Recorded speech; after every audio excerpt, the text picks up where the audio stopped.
In the village of Umune, there was a kind but tired woman named Ekema.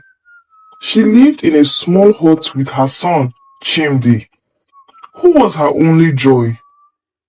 Ekema's husband had died during a storm, leaving her to care for Chimdi all by herself. Every day she worked very hard, but no matter how much she did, there was never enough food. Chimdi was growing weaker, and Ekema's heart broke every time she saw his hungry, sad eyes. Ekema woke up early each day before the sun rose. She carried heavy firewood, fetched water from the stream, and farmed in the dry, cracked soil. But even after all her work, the little food she grew wasn't enough to fill their bellies. The market in the village was no help either. Everything was so expensive that even one yam was more than she could buy. No matter how much she tried, it was never enough. Chimdi was a cheerful boy who loved to laugh and play with other children. But lately, he had grown quiet. His cheeks were no longer round, and he was too tired to run around. Ekema would sit by his side, stroking his hair, whispering, "Mama is trying, my son. We will be fine." But inside, Ekema was not sure if things would ever get better. She prayed and hoped, but her struggles never ended. One night, after a very hard day, Ekema sat outside her hut and looked up at the stars. The moon was full and bright, and the sky was quiet. Tears rolled down her face as she whispered, "I just need one day to rest, one day without pain, hunger or sorrow." She did not know why she said it out aloud, but it felt like the stars were listening to her. She repeated her wish again, softly. Suddenly the wind stopped blowing, and the air became very still. The night, which had been calm, now felt cold and strange. A shadow began to form at the edge of the forest near Ekema's hut. Ekema's heart raced as she stood. "Who is there?" she called out, her voice shaking. The shadow grew larger until it stood in front of her. It was a tall figure cloaked in black, with a voice as soft as the wind.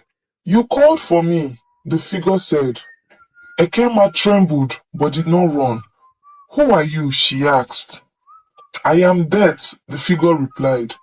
Ekema gasped, stepping back, but Death did not move closer. "You wished for rest," it said, "and I have come to grant it." Ekema's fear turned into confusion. "Rest?" she asked. Death nodded. "You can borrow death for one day. You will sleep in peace, free from all pain and sorrow." Ekema hesitated. "Just one day?" she asked. "And I will wake up afterwards?" Death's hollow voice replied, "Yes, you will return after one day, but you must understand, death is not a game. If you borrow me too often, I may not give you your life back." Ekema thought about it and nodded. "I just need one day," she said. Death raised its shadowy hand and touched her forehead. The world around her grew dark and Ekema fell asleep. The next morning, Chimdi woke up and found his mother lying still on the floor. "Mama," he called out, shaking her gently. She did not move. Panic filled the little boy's heart. He ran out of the hut shouting, "Help! My mama is not waking up." Villagers rushed to Ekema's hut and saw her lifeless body. Some wept, others whispered prayers. "She has left us," one elder said sadly. They began preparing to bury her. As the villagers gathered to discuss the burial, the village's native doctor, Umunye, arrived. He was a wise and respected man who understood things no one else could. He looked at Ekema's body and said, "Her spirit has not traveled far. Do not bury her yet. We must wait until tomorrow." The villagers were puzzled, but trusted Umunye's wisdom. They left Ekema's body in her hut and prayed for her soul. The next morning, just as the sun rose, Ekema gasped for air and opened her eyes. Her heart was beating again, and she was alive. Villagers screamed and ran to her hut, amazed. "She's back!" they shouted. Chimdi hugged his mother tightly, crying tears of joy. Ekema smiled and whispered, "I'm here, my son." The villagers called it a miracle, but Ekema knew the truth. She had borrowed death and returned to life. At first, Ekema felt relieved. The rest she had experienced in death was peaceful and calming. She felt no hunger, no pain, no sorrow. But when the hard days returned, days of hunger and exhaustion, Ekema remembered the quiet peace of death. One night she made the same wish. "Death, I call you again. Let me borrow your peace for a few days." Death appeared and reminded her, "Do not borrow me too often." Ekema agreed. This time, Ekema borrowed Death for 3 days. Before she closed her eyes, she left Chimdi with her neighbors, telling them she needed to visit a faraway farm. Deep in the forest, she lay down on soft grass and let her soul leave her body. For 3 days she rested in peace, free from all the pain. On the fourth morning, her soul returned and she woke up feeling light and calm. After returning to life, Ekema resumed her struggles. She hugged Chimdi tightly, hoping he would never know the truth about where she had gone. The villagers believed her story about visiting another farm, but some whispered that there was something unusual about her. Ekema didn't care. The peace she had found in borrowing death became her secret escape. Whenever life became too hard, she would wander into the forest and borrow death again, staying far away for a few days, then returning to life. It felt like her only way to survive. As time passed, Ekema grew more comfortable borrowing death. At first, she only asked for a single day, then 3 days, and then a week. Each time she wandered deeper into the forest, far away from the village. She feared that one day the villagers might try to bury her before she could return. In the forest, no one would find her body, and she would lie still, waiting for her soul to come back. It felt safe, even though she knew it was dangerous. Chimdi grew worried about his mother's frequent disappearances. "Mama, why do you always go away?" he asked one evening. Ekema stroked his hair and said softly, "I go to find food for us, my son. Don't worry, Mama always comes back." But Chimdi wasn't convinced. He often cried when she left, afraid she wouldn't return. Ekema tried to ignore his tears, but her heart ached. She told herself it was for the best. Borrowing death gave her the strength to keep going for him. One day, Ekema borrowed death for 2 whole weeks. Life had become unbearable and she longed for a peaceful rest she had come to cherish. She walked into the forest deeper than ever before and found a quiet spot beneath an ancient tree. Lying down, she whispered, "Death, I am ready." The cold touch of death took her once again, and her soul drifted into silence. The villagers noticed her absence, but they assumed she had traveled far to find work. While Ekema's body lay still in the forest, Chimdi waited at home, watching the door every day. Mama will come back, he told himself, even as his hope began to fade. Neighbors brought him food and comforted him, but Chimdi couldn't stop blaming himself. Mama works too hard because of me, he thought. She must be so tired. He didn't know where she had gone, but he felt deep down in his heart that something wasn't right. 2 weeks passed and Ekema did not return. The villagers grew worried. They formed a search party and began looking for her. She must be lost, they said, or maybe something terrible has happened. Chimdi begged to join the search, but the elders told him to stay behind. "We will find your mother," they promised. The villagers combed the forest, calling her name. After hours of searching, one of them found her body lying beneath a tree. "Ekema!" the man shouted. The villagers rushed to the spot and gasped as they saw her. She looked peaceful, as if she were sleeping, but she was cold and still. They tried to wake her, but nothing worked. Someone suggested taking her body back to the native doctor Umuye. The villagers carried Ekema's body carefully. their hearts heavy with worry. Chimdi ran to them as they entered the village, crying out for his mother. Nwoye examined Ekema's body, his face dark with concern. He placed his hand on her forehead and closed his eyes, listening to the whispers of the spirit world. After a long silence, he shook his head. Her spirit is gone, he said gravely. Death has taken her for good. The villagers gasped and Chimdi collapsed into tears. Nwoye explained, Ekema has been borrowing death for a long time. This time, Death refused to give her back. The villagers were shocked by Nwoye's words. Borrowing death? What does that mean? They asked. Nwoye explained how Ekema has struck a deal with Death to escape her pain. She wanted peace, but in doing so she left behind her responsibilities. Death warned her, but she kept returning until her time finally ran out. The villagers were silent, their hearts heavy with grief. They couldn't believe Ekema had been hiding such a secret. Chimdi blamed himself for his mother's choices. It's my fault, he sobbed. She was tired because of me. Mama Nkechi, a kind woman in the village, held him close and said, No, my child, your mother loved you so much that she tried to carry the weight of the world. But this was not your fault.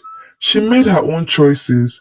Chimdi listened, but the guilt stayed with him, a shadow he couldn't escape.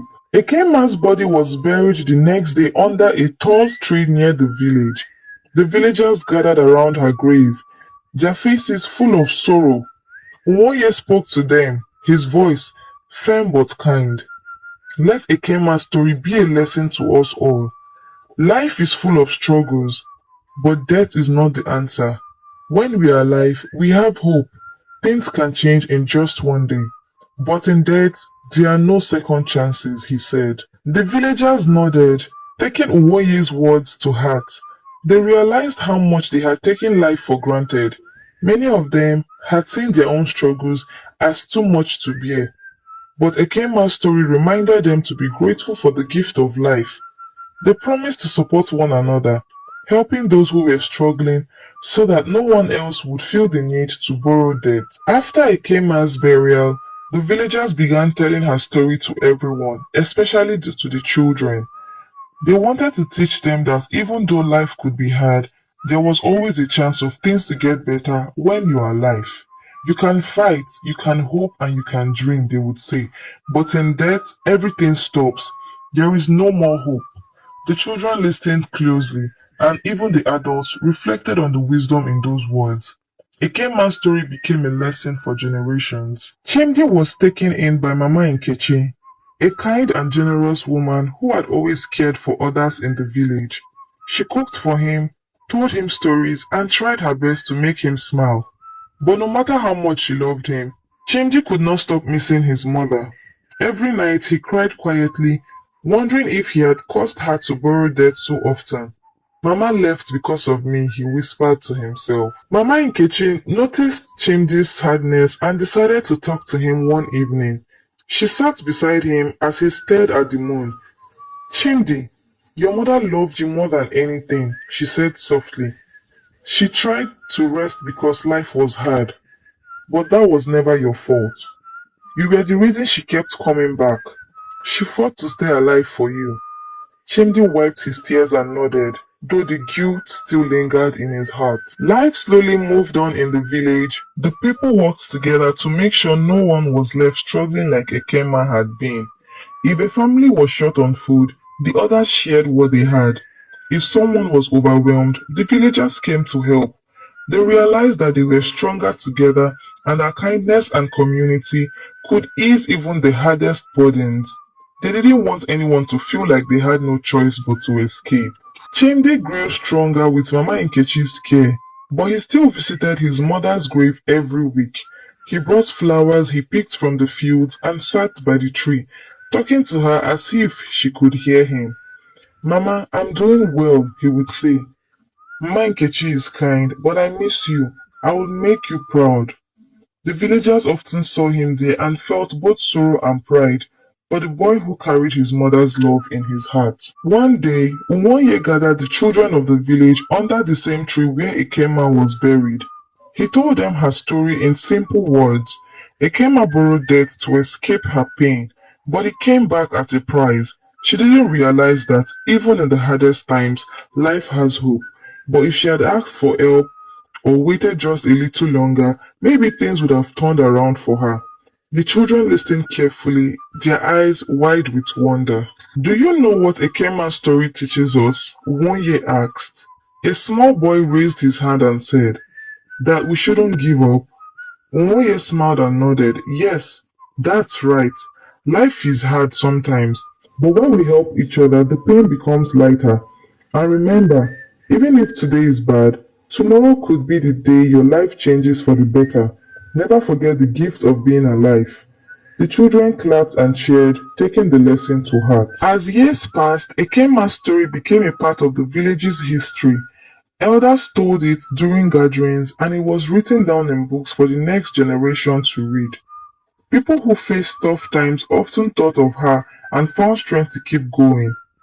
Her story reminded them to appreciate the little joys in life, like a child's laughter, the beauty of a sunrise, or the kindness of a neighbor. Chimdi grew into a strong and kind young man, known for his wisdom and generosity. Though he still missed his mother deeply, he carried her memory with pride. He worked hard to help others, offering food to those in need and comforting those who were sad. Mama taught me to love, even in the hardest times, he would say. I would live the way she would have wanted me to. The villagers admired him and saw Ekema's spirit in his actions. One day, Chimdi decided to build a small shrine near his mother's grave. It was a place where people would come to remember her and reflect on the value of life. He carved her name into a stone and placed flowers around it. This is for Mama, he said. The villagers began visiting the shrine often, leaving small offerings of fruits or lighting candles as they prayed for strength and hope in their own lives. The story of Ekema's deal with death even spread to neighboring villages. Travelers came to Umune to hear about the woman who had borrowed death and to see the shrine her son had built. People marveled at how much she had loved her child and how her story had changed the way the village lived. She taught us to appreciate life, the villagers would say. No matter how hard things are, there is always hope. Umoye often stood by the shrine speaking to visitors about the importance of unity and perseverance.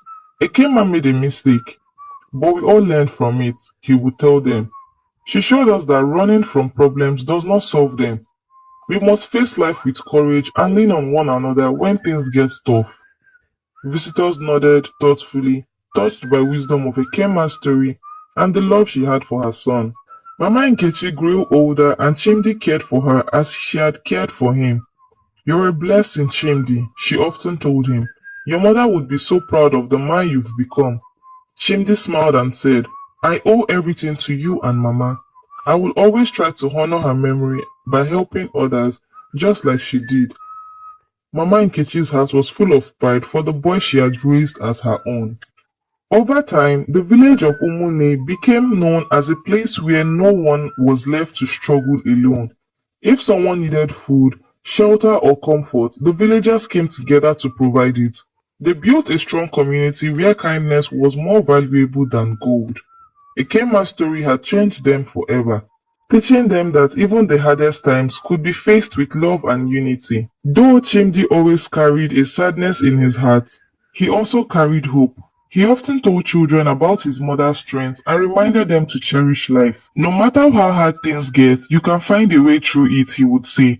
Don't borrow debt, borrow courage, borrow hope, and lean on the people who would care for you.